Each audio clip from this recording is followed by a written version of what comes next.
bebê está mamando e chega uma hora que ele vai ter que começar a comer, né? Então, o que o profissional, quando vai orientar, quando vocês estiverem vendo, né, de acordo com a realidade de cada comunidade que vocês estiverem tendo acesso, quais são os fatores que vão ter que ser levados em consideração na alimentação complementar? Que ela deve ser iniciada quem mama ao seio exclusivamente, que ele o seja até os 6 meses e a partir dessa data você começa a introduzir outros alimentos. O acesso a esse alimento, né, que você tem fisicamente acesso a ele e financeiramente. Então, assim, eu sempre comento com os meus alunos no atendimento, não prescreva uma coisa que a mãe não vai encontrar. Ela vai encontrar onde? Lá onde ela mora, na Baixada, ela vai encontrar alguns tipos de produtos que você possa prescrever para a mãe começar a dar? Não, não tem. Então, você tem que olhar também o que tem disponível na região. A gente tem que sempre priorizar que a criança está começando a ser apresentada a novos sabores, né? Então, que ela identifique, que você bote essas coisas separadas, que sejam variados. A cor vai ser importante. Então, tudo isso, quando a gente vai orientar, e essa orientação é muito importante que ela seja feita pelo profissional de forma mais detalhada, priorizando a harmonia entre os nutrientes, né? E a segurança sanitária. Eu acho que isso, vocês que vão na casa, que têm um acesso direto, vocês podem viver, porque as pessoas preparam e acondicionam os alimentos errados. Vamos trazer um exemplo aqui. A gente teve na verdade eram até gêmeas. Elas tinham mamado, foram desmamadas mais cedo que a mãe.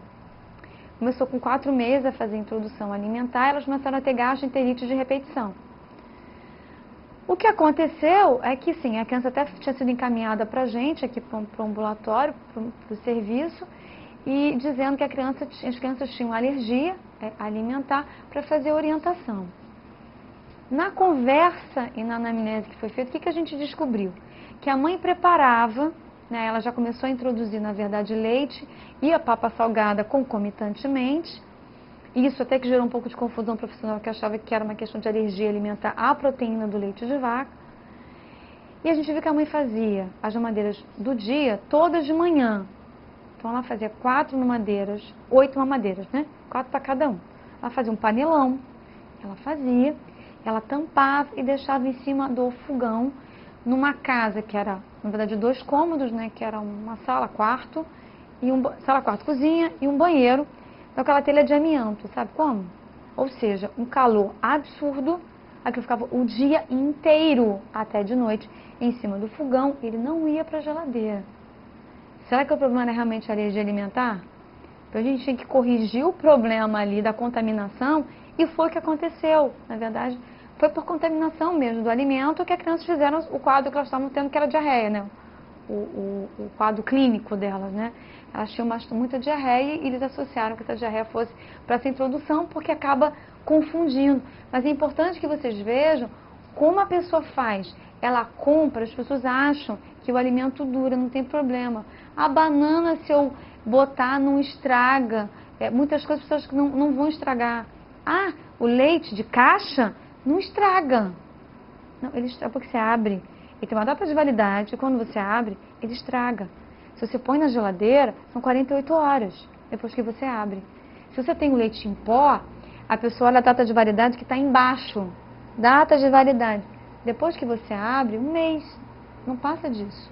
Então a pessoa acha que ela pode abrir e vai deixar a vida inteira. Então, assim, os cuidados com a higiene, é um bebê ainda vulnerável, né? Então, se a gente não tiver esse tipo de atenção, aonde ela condiciona, como que é lavado, com que é lavado, a geladeira, a temperatura da geladeira, quando ela vai comprar o produto, isso são orientações que qualquer profissional de saúde tem que fazer. A qualidade da água que essa mulher usa para fazer a comida, para dar para o bebê, cabe para o profissional explicar. Por isso que a gente prioriza aqui, a mãe pegue a água filtrada e ferva, né, de acordo com a qualidade da região que você tiver, para poder fornecer isso para esse bebê, que quando você começa a introduzir alimentação, já tem uma necessidade de ingestão de água maior, né? E aí eu queria fazer só uma ressalva. Muitas vezes, alguns profissionais dizem da seguinte forma: a criança começa a alimentar e a criança é oferecido água e a mãe diz: mas meu filho não gosta de água, ele não bebe água. Aí o profissional fala assim, então a senhora não dê água de coco. Isso é equivocado. Porque primeiro você tem que ensinar a criança a beber uma bebida incolor, insípida e inodora. Ela não tem que aprender a beber só coisas que têm um sabor.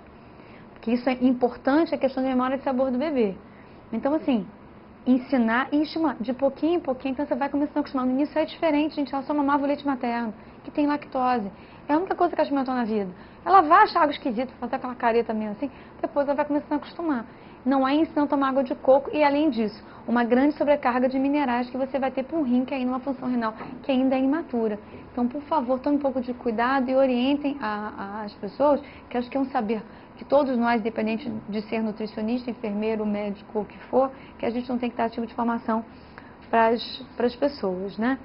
Então, o que a gente tem que dar olhar para forma geral nesse bebê e encaminhar ele para orientação? A partir dos 6 meses, você vê que mamou exclusivamente ao seio materno, e vocês vão tentar estimular isso, ele vai amamentar, a mãe vai amamentar, ele vai fazer 3 refeições ao dia. E isso tem que ser feito por um profissional nutricionista para que ele consiga fazer essa evolução dos tipos de alimentos, né? Então, tem que observar, ele está ingerindo 2 papas de frutas. E eu tenho um pouco de preocupação, porque esse negócio de papa salgada fica nos manuais. Mas eu não gosto de falar isso para a mãe, não, porque papa salgada para ela quer dizer que é salgado mesmo. E a gente muitas vezes indica que nem coloque, nem adicione sal.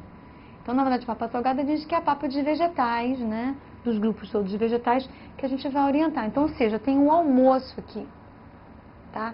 E esse almoço de cara, ele não começa ainda com a carne.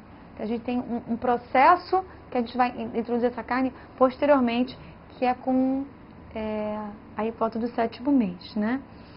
E aí no 7º mês, essa criança, a gente já vai estar introduzindo carne, a gente vai introduzir o jantar, então ela vai almoçar e ela vai jantar, né? E você vai começar a evoluir, sempre está evoluindo os tipos de alimentos introduzidos. A gente vai começar com um grupo de alimentos, com um tipo de alimentos e apresentando sabores diversificados para esse bebê. Uma ressalva que é importante que vocês verifiquem, às vezes na rejeição da chamada papa salgada, tem a ver com a questão do tempero. Nessa fase, a criança começa a ter uma ativação, né, a formação melhor das saperas gustativas, na identificação do sabor doce, amargo, azedo e tal. Se você faz, na verdade, preparações com muito tempero, a criança faz umas caras assim, e às vezes ela rejeita. Então, a gente aconselha que no início a gente não coloque, né, sempre vai ser a gente fala de papa, porque é uma consistência, né, mais densa, não é sopa, não é uma coisa rala, porque tem uma densidade calórica baixa, né? E a gente vai pedir para a mãe colocar muito pouquinho de tempero, de uma lasquinha de alho, alguma coisa assim, leve, não é para ficar botando uma quantidade grande de tempero que a criança vai estranhar, tá? E nunca esquecendo que é importante a adição de gordura, né, de óleo vegetal, né, e azeite nessa preparação orientada pelo profissional. E nesse tempo até 1 ano, o que vai acontecer? Você está introduzindo novos alimentos, sabores, cores e texturas. Então a gente vai evoluindo a textura. Se vocês encontrarem um bebê ainda, uma criança com 1 ano, comendo tudo amassado, passado na peneira ou batido no liquidificador, fala assim, olha mãe, não dá mais, né? Sempre abordando com o nome da pessoa, que eu acho que é importante a identidade, né, da mãe. Ela não é mãezinha, ela tem uma identidade. Você fale com ela assim, olha, está na hora de você começar a evoluir essa consistência. A criança não pode acostumar a comer tudo batido. O que vai acontecer? Quando ela percebe qualquer grânulo, ela cospe. Então, assim, por isso que é importante que você faça sempre ele amassado, né? Porque a criança, ela estranha um pouco, né? Então, a gente até pode, no início, fazer uma coisa meio passada na peneira. E depois você vai fazer amassadinho, bem amassadinho. Depois você faz menos amassadinho. Depois você vai deixando pedacinhos pequenos e a gente vai evoluindo essa consistência. Para você não ter problema depois, quando ela chega aí com 1 ano e meio, 2 anos, tudo é purês, papinhas, com crianças que já tinham que ter uma alimentação já inserida dentro do ambiente familiar, obviamente, adequado, tá? A gente no início tem que ficar muito mais preocupada, na verdade, com o que você está introduzindo, a forma como você está introduzindo, do que especificamente da quantidade. A criança tem um controle importante. Por isso que a gente sempre diz para a mãe, para não ficar prendendo a boca da criança e enfiando o alimento, porque primeiro isso pode gerar um trauma nessa coisa da introdução do alimento, ela passa a rejeitar, né? E também a gente tem que ficar observando que a criança tem que aprender a ter o autocontrole. Então a gente vai falar numa outra aula sobre essa questão hoje, que é um grande problema de saúde pública no mundo inteiro, que é o excesso de peso e a obesidade, que muitas vezes uma criança que você não ensina ela que acabou, acabou. A mãe não tem que ficar forçando e dando mais mamadeira e uma outra coisa, assim, criança não é para comer dormindo. Você não tem uma criança de 1 ano em que a mãe quer dar, né, algum tipo de complemento, que seja suco ou o que for, com a criança dormindo. Ela não precisa ser acordada para ela comer, né? Até porque o bebê essa criança já tem que ter um sono contínuo, né, durante a noite. Então, acho que é isso, desses problemas que vocês forem identificando, encaminhar ela. Não, mas essa criança está amamentando exclusivamente, está com 8 meses, está errado. Por quê? Ela não vai conseguir mais ter o mesmo ganho ponderal e pode comprometer o crescimento dela, né? Além da importância, ela começa a se acostumar com outros tipos de alimentos. Aí você vai ter uma dificuldade maior depois de adesão. De outra forma, você vai pegar uma criança de 3 meses em que a mãe já começa a dar papinha, ela vai dizer assim, mas ele não gostou, cuspiu.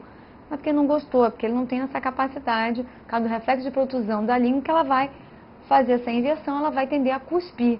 Então, por isso que é importante esses pequenos conhecimentos de fisiologia, para que a gente tenha pequenos toques, mãe, olha, não está ainda na hora de fazer isso, tá?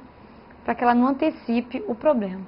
E aí, só para vocês conhecerem esse esqueminha que a gente tem nesse guia do Ministério, né? A importância ainda, o aleitamento materno, e a gente, eu não acabei não falando anteriormente, totalmente sob livre demanda, vocês não têm que fazer essa regulagem entre de 3 em 3 horas, ou de 2 em 2 horas, ou de 4 em 4 horas, né? E a importância também de vocês estarem a mãe esgotar a mama, né? Esgotar essa mama para depois passar para outra. A papa de frutas, a papa, entre aspas, salgada, uma de manhã de fruta, outra à tarde, e esse almoço, né, da criança. Com 7 meses, que a gente já entra, na verdade, com o jantar, e a gente vai fazer essa evolução até 1 ano, que a gente aconselha que ainda continue com o aleitamento materno, né, que essa criança já comece com a refeição, que você pode estar introduzindo algum tipo de carboidrato, sempre com muito cuidado, sempre com muita orientação do profissional, porque existem várias orientações equivocadas em termos desse tipo de introdução, né, desses carboidratos mesmo complexos na refeição da criança, né, o almoço e jantar, e incentivando bastante essa questão do consumo das frutas, que vão começando a desaparecer conforme a criança vence esse 1 ano, em que a mãe acaba substituindo pelos biscoitos, pelo pão, por cereais matinais, que são riquíssimos, na verdade, em carboidratos simples, e além são muito ricos também em sódio, que é uma coisa que a gente está muito preocupada, que a gente não introduzir alimentos industrializados. Então, por favor, desmistifiquem os biscoitinhos que o bebê tem que comer. O bebê não tem que comer biscoito nenhum. Nessa fase aqui, não tem que comer biscoito nenhum. Isso é muito mais de uma coisa de indústria, de marketing, que se criou e tem esse consumo. Biscoitinhos que vocês sabem, que pessoas chamam de biscoitos de maisena, que eles não são feitos de maisena, são feitos de trigo, né? Não são de milho, né? Maisena, na verdade, é amido de milho. Eles não têm nada de indicação para criança, né? E vocês também vão ter momentos de falar sobre acidente na infância. Às vezes o consumo em momentos errados de alguns alimentos, você pode trazer problemas sérios para essa criança, tá? E aí aqueles cuidados que a gente tem que falar sempre para a mãe, em questão da higienização das mãos, né? A gente, tanto como profissional, tem que dar exemplo, como a gente tem que ensinar como a mãe deve adequadamente fazer essa higienização com água e sabão. Os utensílios que vão ser utilizados para a criança sempre ser lavados e enxaguados com água limpa, né? Os alimentos sempre devem ser bem cozidos, né? E depois que eles forem preparados, acondicionados em geladeira, né? E ensinando para a mãe que a gente não guarda nenhum potinho. Ah, mas olha só, eu posso fazer para o almoço e para o jantar? Pode. Como é que a gente acondiciona? Você fez, botou no potinho, tampou e levou para a geladeira? Não. Você, para